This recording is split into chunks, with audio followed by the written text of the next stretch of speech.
Welcome to our podcast, Music with a Mission, where we talk about how music influences our everyday. Over the course of this semester, we have been doing ethnographic research at a local coffee shop in Fort Collins, Colorado, which is what we will be discussing today. Let me introduce you to one of our hosts, Lucy. Please tell the audience a little bit about yourself. Hi everyone, my name is Lucy McCrossan and I am a third-year student at Colorado State University. I am currently studying music education in hopes of becoming a high school band director. I have always loved spending time and studying in coffee shops, and I am looking forward to discussing this further. Thanks, Lucy. I am your other host, Olivia Colón. I am also a third-year student at Colorado State University, and I am currently studying music therapy in hopes to work with older adults in memory care after graduation.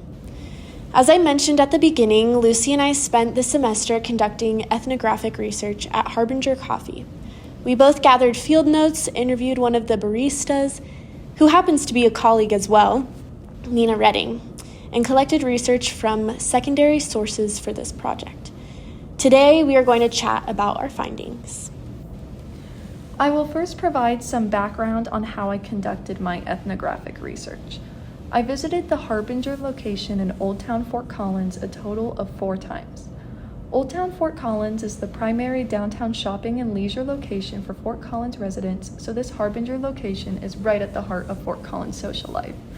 I visited the shop on Sunday mornings and afternoons in an observer role where I sat at a table and took jottings on the general atmosphere, the music played, and how both customers and employees interacted with the music played in the shop. Similarly to Lucy, I spent time at the Harbinger location in Old Town Fort Collins, but also visited the location on East Harmony. I split my observation time between the two and ended up spending 2 days at each.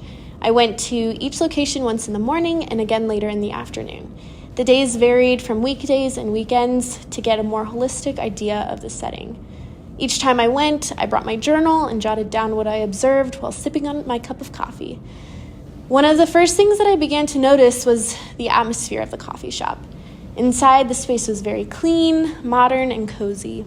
In my opinion, it felt like a warm, calm, and comfortable environment to spend time in. During my interview with Nina Redding, she mentioned that Harbinger is considered a third-wave coffee shop, which has influenced what demographic comes into the shop. Third-wave coffee consists of an appreciation for higher quality coffee, which is what Harbinger produces. I had not previously heard about third wave coffee and appreciate you bringing this point up. It is an interesting concept to consider and connects with my observations as well.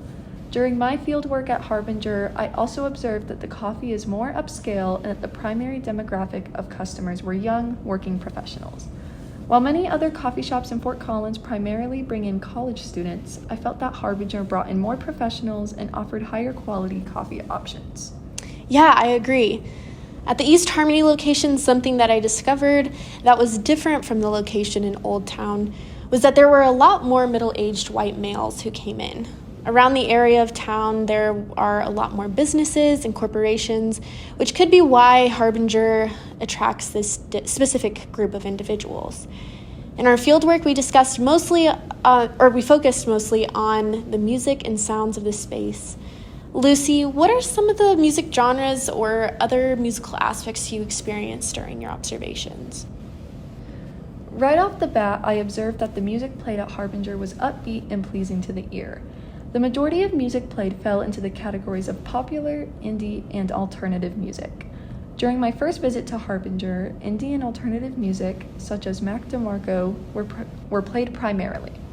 However, during my second visit to Harbinger, a 2000s pop playlist was played along with more alternative emo pop music, such as Fall Out Boy and Paramore. I found similar results in my final 2 visits, with the same 2000s pop playlist being played as my previous visit, as well as some more indie music. All of this music was generally upbeat and would be considered to have a happy feel. How does this compare to the music genres that you observed at Harbinger, Olivia?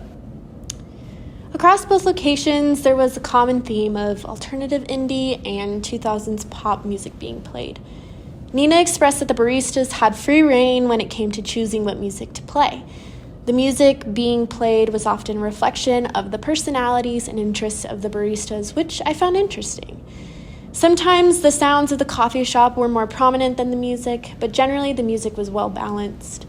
I appreciated that it wasn't too overpowering or loud because it produced a better work environment and a place for friends to get together and talk without having to yell over the music. I also observed that the music played often reflected the baristas' personalities. During my second visit in particular, I observed the switching over of employees about an hour into my visit. While the majority of music being played in the first hour was 2000s pop, there was a noticeable difference in the music being played when Nina left for her shift and her co-worker, Nova, came into the shop. Instead of playing early 2000s pop music, Nova played an alternative emo pop playlist. I found it really interesting to see this shift, and this highlights how different employees will choose music that they prefer to work to. Throughout the course of our semester, Olivia and I learned about the different fields of music that are prominent in our surroundings and wanted to determine what fields of music we were researching at Harbinger. Olivia, what are your thoughts on this? Like Lucy said, we explored a variety of fields of music. In Thomas Torino's book, Music as Social Life, he discusses these different field types for music. The one that Lucy and I have decided fits best into our field site is high fidelity. According to Torino, high fidelity music refers to musical sounds heard on recordings that index or are iconic of live performance. Though there were no live performances, the baristas cued a substantial amount of popular music from the 2000s that were indexical to what may be heard in a live performance. I agree that the primary field we observed was definitely high fidelity. Again, there were no actual live performances of music, and instead there were recordings of popular songs that were played over the speaker systems in both the front and back of the store. We are now going to segue more into how customers both consciously and subconsciously interacted with the music that was played in Harbinger. Olivia, what were your primary findings with this? The interactions between music and people was interesting to observe. There were times that people didn't even notice the music was on and some that engaged with it. Often, music can be more of a background noise than anything else. In an article titled Co-Creation of Background Music, A Key to Innovating Coffee Shop Management, the authors state that background music played at a relatively low volume to create ambient feelings while also filling the empty air between people to protect their private conversations. Since music is not the focus of consumers in normal service environments, our research focuses on background music. It was also interesting to notice that music became a type of cloaking device. When there were people at the coffee shop meeting with friends or family, the music seemed to cover up the conversations to keep them more private. I think it is really interesting to consider the effects of background music and agree that the music played at Harbinger served more as a background role for customers. I observed many customers who were subconsciously interacting with the music at Harbinger. As customers sat and worked on their laptops, they would on occasion nod their head along to the beat of the music being played. I do not believe that the customers necessarily did this on purpose, but instead naturally moved along with the music as they worked. I did also observe a few customers sing along to the lyrics of the song, implying that they paid more conscious attention to the music being played. I observed the most noticeable conscious customer interaction with music during my third visit to Harbinger. During this visit, a young male customer was waiting in line to order his coffee when Bad Romance by Lady Gaga came on. As soon as this song was played, he began to actually dance and sing along to the music, to which his partner got embarrassed and begged him to stop. This customer was obviously familiar with and enjoys listening to Bad Romance, and I could clearly see that he was interacting with the music being played at Harbinger. Did you observe any customers directly reacting to the music being played in the shop? Yeah, while I was at the East Harmony location, there was an instance where there was a negative reaction to the music. Right as I was getting up to go, a song came on and some of the lyrics were explicit. I wondered going into this project if there were any rules around what type of music the employees could play in the coffee shop setting, and quickly discovered that songs with profanity are not preferred by customers. One of the customers who was sitting in the coffee shop went up to the barista and complained about how the music was unprofessional and that the barista should be more conscious of what they play. That is really interesting that you observed a negative interaction with the music being played, as I only really observed positive reactions to the music during my fieldwork. When a customer does not like the music that is being played in an environment, I can understand why they would have a negative reaction. As shown in Thank You for the Music or Not, the effects of in-store music in service settings, playing music that is familiar and preferred by customers in a service environment has an impact on their affective state, which is their overall mood. The authors of this paper compiled and analyzed research across journal articles on the effects of in-store music in supermarkets, retail stores, restaurants, bars, cafeterias, and banks. With this, they analyzed the use of liked and familiar music across service settings and found that there was a significant positive impact on customers' affective states. Customers will feel more secure listening to music that they are familiar with and enjoy listening to. In my observations, customers who were familiar with and enjoyed the music, such as the man dancing along to Bad Romance, had a positive affective state, whereas with your observation, that customer's affective state was negatively impacted due to the fact that he did not like the music being played. It is interesting to consider how customers' preference towards music may impact their experience in coffee shops. As well as affecting overall mood, the music played in coffee shops can also impact both customers' and employees' ability to work productively. Our interviewee, Nina, said that she always notices the music in the environment. It often helps her engage in her tasks better. By connecting to the musical elements of a song, it has helped her tap into her work in a more productive and efficient way. I definitely think that the music played in Harbinger helped the employees have an increased sense of engagement. In addition to Nina stating this during our interviews, I also found some research on the effects of music in work environments.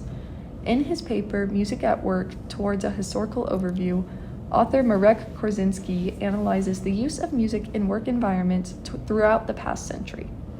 In particular, he describes how music can be used to help employees engage in their job and work at a faster pace. With the playing of upbeat music, employees are more likely to then work at a faster pace themselves. I had not previously considered that the music played in coffee shops could have an impact on employee engagement and productivity, so I found it really interesting to observe this and research more on this concept. Yeah, I didn't consider that either. It is fascinating how music can impact people's engagement and behaviors in a specific environment, whether we recognize it or not. As well as increasing employees' engagement, I noticed many customers studying at Harbinger as well. In Lisa Waxman's The Coffee Shop, Social and Physical Factors Influencing Place Attachment, she found that interviewed students prefer studying at coffee shops instead of libraries, as they can have a drink, listen to music, and focus without the distractions found at home. While this study focuses more broadly on the impact of the coffee shop environment on our ability to study, the fact that students mention the use of music as a factor in their decision to study at coffee shops leads to the question as to whether the music played in coffee shops allows for customers to achieve an increased sense of engagement. Personally, I prefer to do my homework in a coffee shop setting. I am quite selective in where I go, specifically based on the environment and also the music. I find the music helps me focus better on my assignments as well as the environment. When visiting a coffee shop, it is common to see a large portion of customers working as well, and the music has the ability to frame the atmosphere of a public space. The music at Harbinger helps frame the environment as both a place for social interactions and to complete work, as we discovered during our fieldwork. Music plays an integrative function that allows for customers to create empathetic connections. Torino explains Gregory Bateson's thoughts on the evolution of the arts, in which he describes the arts as a form of communication that integrates members of social groups and individuals with the world around them. As a result of the iconic and indexical signs used, artistic experiences allow for the feeling of empathetic connection with an enhanced individual sensitivity and ability to connect. The music that is used in Harbinger Coffee allows for customers to have these deep social interactions with each other without feeling as though others can hear the intimate details. Even while I was interviewing Nina, we would have felt uncomfortable discussing the details of her work experience in the shop without the music being played in the background. This use of music to encourage social interactions highlights Bateson's thoughts on the powerful integrative function that music has in fostering community and social connections. Bateson describes a frame as a mental framework for interpreting a particular slice of experience.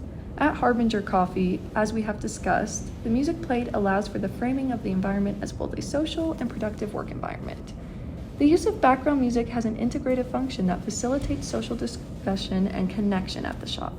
Along with this, the music allows for customers and employees to achieve an increased sense of engagement, framing the environment as a productive workspace.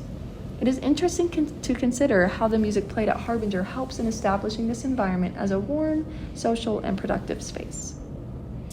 So today we discussed our ethnographic fieldwork at Harbinger Coffee in Fort Collins, Colorado, and how music influences the overall environment, behavior, and social interactions between both customers and employees. We found it really fascinating to research the effects of music in coffee shops in particular, as we both enjoy spending time in coffee shops as college students. I had not previously considered how music specifically plays a role in the coffee shop environment, and we have now gained a better understanding of the significant role music has in creating a pleasurable coffee shop atmosphere. Whether you're getting ready for your day, driving to your next destination, or winding down for the night, thank you so much for tuning in. We enjoyed getting the opportunity to share our experiences from our ethnographic research. We encourage you to take some time this week to notice the music around you and see how it affects you as well as the world around you. Come back next week for another exciting podcast.